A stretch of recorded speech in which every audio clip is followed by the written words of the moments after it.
Hi friends, welcome back to my channel. అందరు బాగున్నారండి? నేనైతే చాలా బాగున్నాను. టుడే రెసిపీ బోటీ ఫ్రై అండి. Sunday special boti fry. ఈ విధంగా నేను చెప్పిన విధంగా చేయండి. ఫస్ట్ బోటీని వేడి నీళ్ళల్లో శుభ్రంగా వాష్ చేసుకోవాలి. వాష్ చేసుకున్న తర్వాత మళ్ళీ 2-3 టైమ్స్ మంచిగా వాష్ చేసుకున్న తర్వాత దాంట్లో రుచికి సరిపడా ఉప్పు, పసుపు వేసుకొని కుక్కర్లో పెట్టుకోవాలి. 2-3 విజిల్స్ రాగానే చూసుకోవాలి. చూడండి, ఈ విధంగా నేను వీడియోలో చూపిస్తున్న విధంగా వాటర్ పోసుకొని కుక్కర్లో పెట్టుకొని 2-3 విజిల్స్ వచ్చిన తర్వాత ఈ విధంగా ఉడికిద్దండి.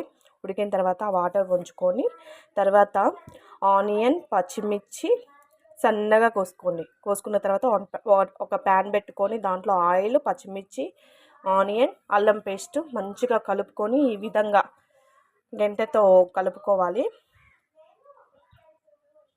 తర్వాత రుచికి సరిపడా ఉప్పు, కారం, పసుపు, కరివేపాకు వేసుకొని మంచిగా ఇలా గరిటెతో ఇలా తిప్పుకోవాలి. చూడండి ఫ్రెండ్స్, ఇలా నేను వీడియోలో చూపిస్తున్న విధంగా చూడండి. వేడి వేడి బోటీ ఫ్రై రెడీ అండి. చాలా బాగుంటుంది టేస్ట్ అయితే. తర్వాత లాస్ట్కి వీడియో నచ్చినట్టయితే లైక్ చేయండి, కామెంట్ చేయండి, సబ్స్క్రైబ్ చేసుకోండి. లాస్ట్కి కొత్తిమీరతో ఇలా గార్నిష్ చేసుకోండి.